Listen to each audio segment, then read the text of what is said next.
मी उमेश रमेश भोसले, पदवीधर शिक्षक, मनपा, शाळा क्रमांक 174 मुलांची, कोंढवा बुद्रुक, पुणे 48। भारताची राष्ट्रीय प्रतिज्ञा। आपल्या जिल्ह्यातील शाळांमध्ये विद्यार्थ्यांनी म्हणण्यासाठी म्हणून पेदेमरी वेंकट सुब्बाराव यांनी ही प्रतिज्ञा 1962 मध्ये लिहिली।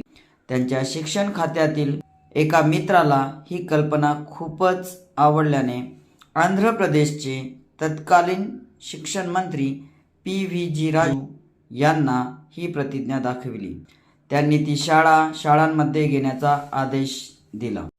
भारतीय केंद्र शासन शिक्षण विभाग स्थापित भारतीय शिक्षण विकास development of education in India समितीची 31वी सभा 11 ऑक्टोबर ते 12 ऑक्टोबर 1964 रोजी बंगळुरू येथे पार पडली। या सभेचे अध्यक्ष केंद्रीय शिक्षण मंत्री MC छागला होते।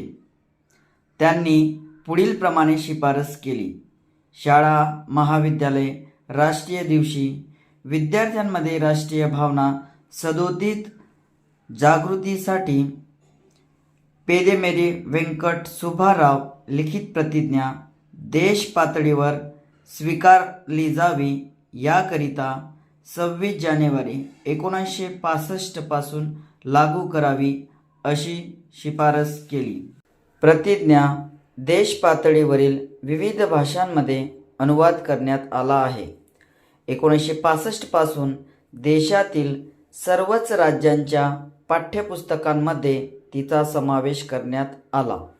केवळ पाठ्यपुस्तकातील प्रतिज्ञेचा दर्जा न देता तिला राष्ट्रीय प्रतिज्ञेचा दर्जा देश पातळीवर देण्यात आला।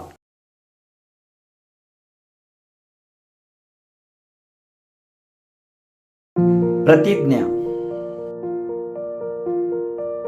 भारत माझा देश आहे, सारे भारतीय माझे बांधव आहेत। माझ्या देशावर माझे प्रेम आहे। माझ्या देशातल्या समृद्ध आणि विविधतेने नटलेल्या परंपरांचा मला अभिमान आहे। त्या परंपरांचा पायी होण्याची पात्रता माझ्या अंगी यावी म्हणून मी सदैव प्रयत्न करेन। मी माझ्या पालकांचा, गुरुजनांचा आणि वडीलधाऱ्या माणसांचा मान ठेवेन आणि प्रत्येकाशी सौजन्याने वागेन। माझा देश आणि माझे देशबांधव यांच्याशी निष्ठा राखण्याची मी प्रतिज्ञा करीत आहे। त्यांचे कल्याण आणि त्यांची समृद्धी यातच माझे सौख्य सामावले आहे। जय हिंद।